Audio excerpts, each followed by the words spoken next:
Are these scenes really from recent lootings in Durban, South Africa? This video was posted by Alex Jones, a far-right radio host in the US, known for spreading conspiracy theories. He claims it shows current looting in Durban, a city on South Africa's east coast. But that's misleading. Yes, the video does show a shopping street in central Durban, but it's not recent.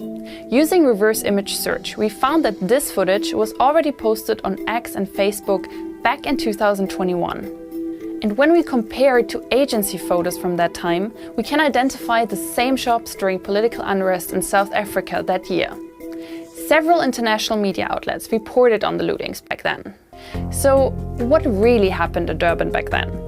In late June 2021, former South African President Jacob Zuma was sentenced to 15 months in prison for refusing to testify in a corruption probe.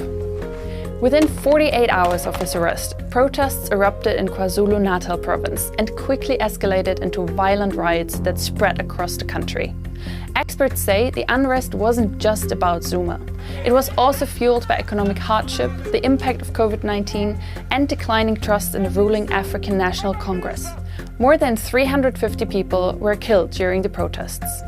Even though the video is old, it's still being shared across social media and in multiple languages. It's many different actors sharing the same kind of message or a very similar message. And it's shared by some of these actors that have an intent to create misunderstandings. Jones' tweet also includes another message. This is what removing white oppression and replacing it with Soros NGO systems look like. A glimpse into the future of all Western countries if changes are not made fast.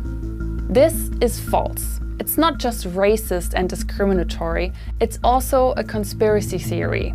Let's unpack that. The claim suggests that South Africa's post-apartheid era, the end of white oppression, has led to collapse and chaos. White oppression here refers to apartheid, a system of institutionalized and racial segregation and discrimination.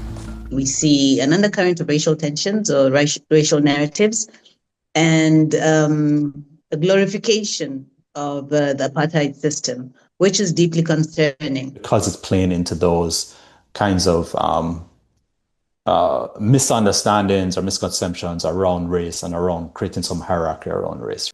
Right-wing figures often push the idea that racial equality leads to social decline. US President Donald Trump and South African-born billionaire Elon Musk have further fueled these narratives. Musk has falsely claimed for years that South African authorities are anti-white. Trump and Musk both claimed that there would be a genocide of white farmers in South Africa. These are all white farmers that are being buried. There's no evidence of this. But these claims feed into broader immigration debates, especially in the US, where some white South Africans have even been accepted as refugees.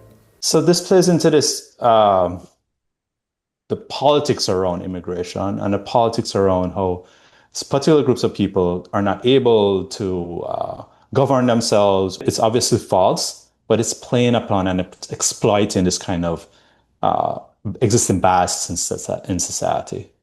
Particularly at a time, by the way, when there is a lot of economic uncertainty. But what does George Soros have to do with all this?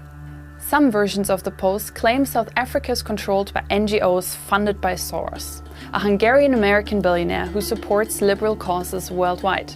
He donates to liberal causes often linked to the US Democratic Party, as well as organizations abroad, including in South Africa. But Soros is also a frequent target in global right-wing conspiracy theories. Musk, for example, has claimed many times that Soros wants to undermine the foundations of civilization.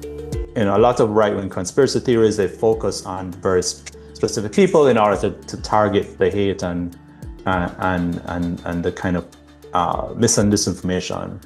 It almost becomes like a code word then to represent everything they're against. Mainly liberal politics. Despite all this, there's hope, according to some experts. It was promising to see quite a big pushback in the comments that followed. It was a pushback from South Africans and non-South Africans trying to correct the narrative. As old videos and narratives resurface, the tactics stay the same. reuse footage, strip it of context, and pair it with sensational captions to provoke outrage. Like this tweet from Alex Jones. Have you seen other examples of discriminatory disinformation online? Let us know in the comments.